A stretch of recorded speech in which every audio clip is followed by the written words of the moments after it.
Welcome back and moving on to our first segment for today. Talking about the Turkish President Recep Tayyip Erdogan visit to Egypt and his meeting with President Abdel Fattah el-Sisi. Over the phone, we have Ambassador Hussein Hareedy, former Assistant Foreign Minister. Hello. Hello. Good morning, Mr. Ambassador. Good morning, madam. So first of all, can we talk more about the significance of this visit? Well, this is the first visit of President Erdogan of Turkey to Egypt since 2012. During the last decade, many developments have taken place in the Middle East and within Egypt itself.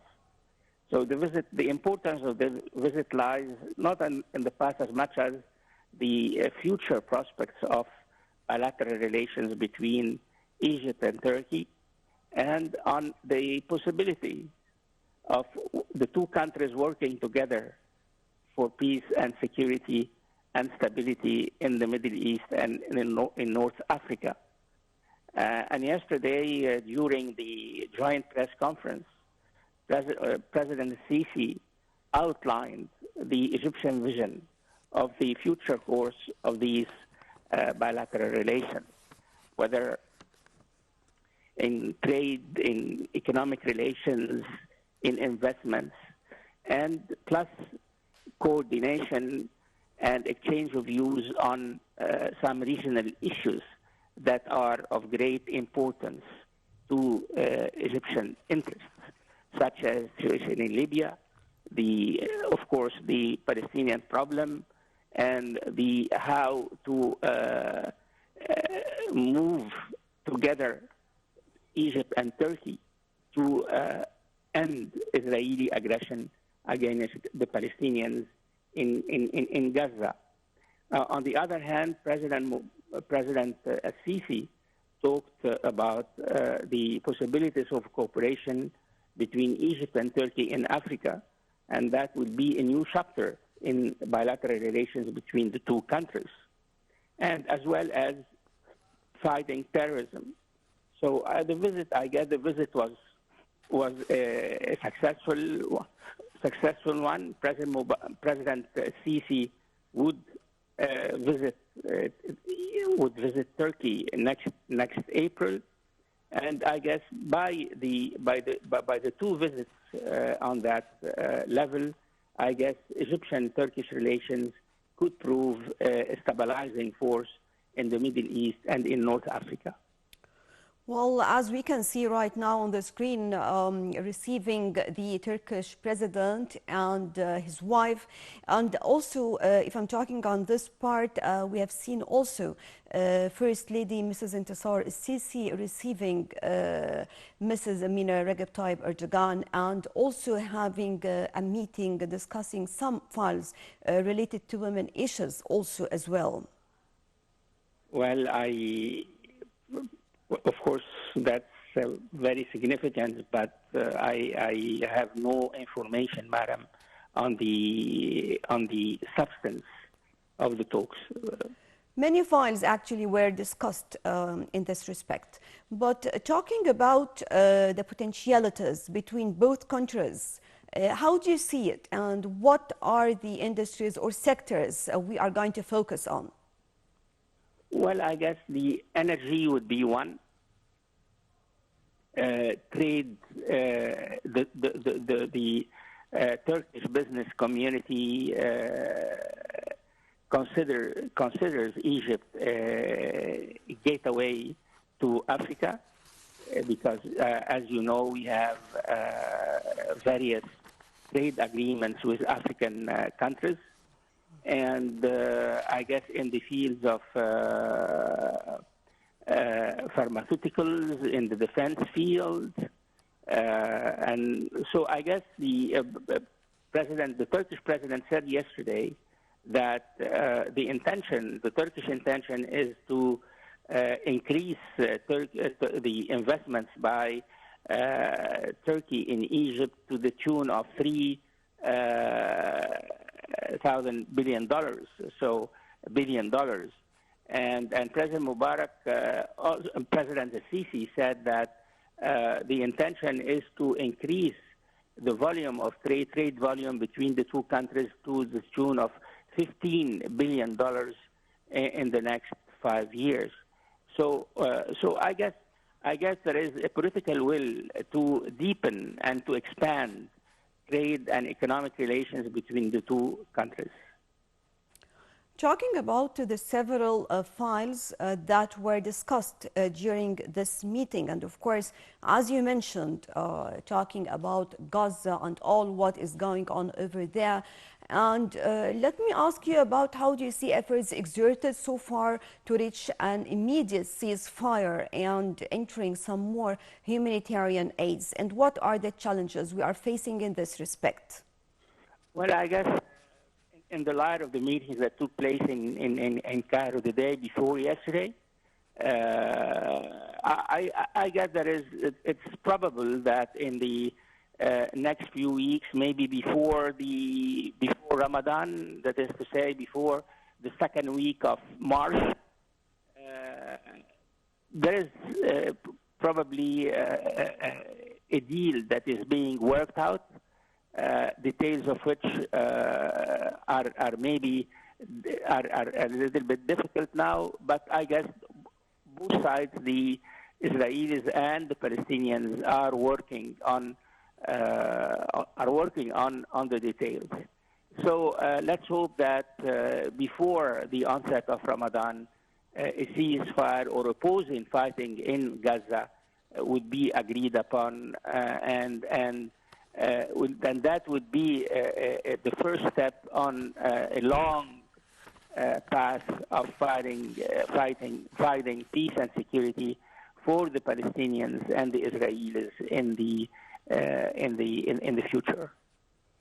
Well, I know, Mr. Ambassador, of course, you mentioned all the headlines of the cases that were discussed, but actually I'm asking also in particular about the Libyan file and how far can they work together on this one? Well, let me put it this way. Both countries do support the holding of elections in Libya in the framework of the United Nations initiative. And still, having said that, there are some critical questions that have to be worked out between the two countries concerning the situation in Libya. Having said that, I hope that by announcing that there will be a coordination and cooperation between Egypt and Turkey in Libya, that does not mean that Egypt would intervene in the domestic affairs of the Libyans. Egypt has made its position clear. It wants to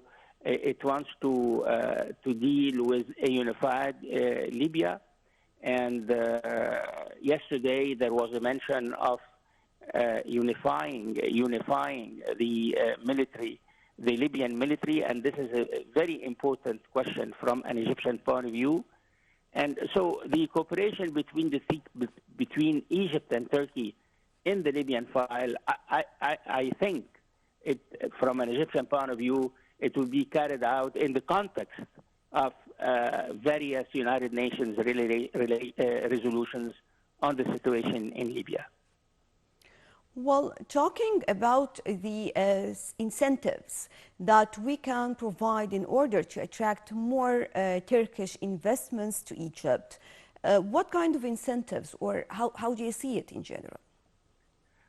Well, as far as this point is concerned, madam, it all depends on my personal take on it. It's not what the incentives for the Turkish business community as such, but I understand that the government has been is working on improving the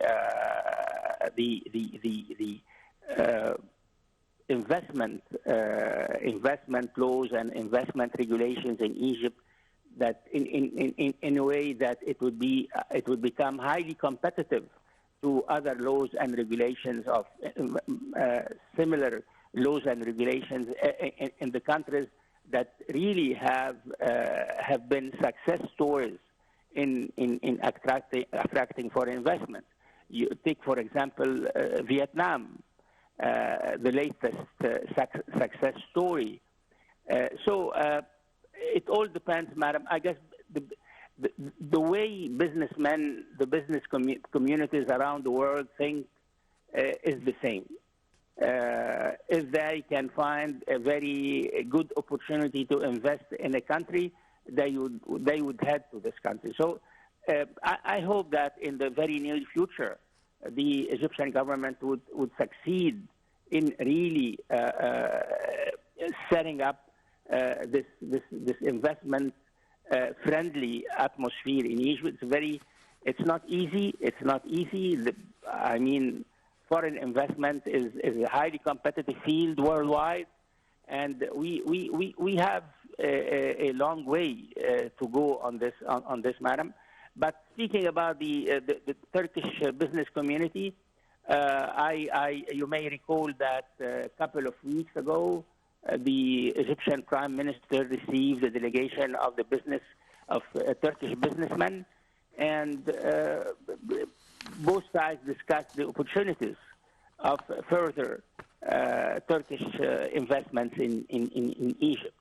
So once President al-Sisi visits Turkey next April, I believe that we could see an upsurge a surge in Turkish investment in Egypt. And I said earlier, madam, the Turkish president yesterday talked about $3 billion investments in Egypt in the next few years. So we hope that in the next few years, really the investment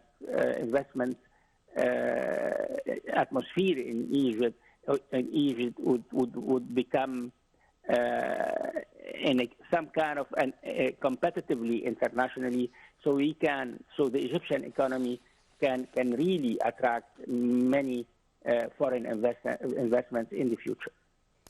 Well, also both presidents were talking about means and measures to be adopted to achieve and reach a real stability in Africa. And there were discussions about the African continent. So could we proceed on this point?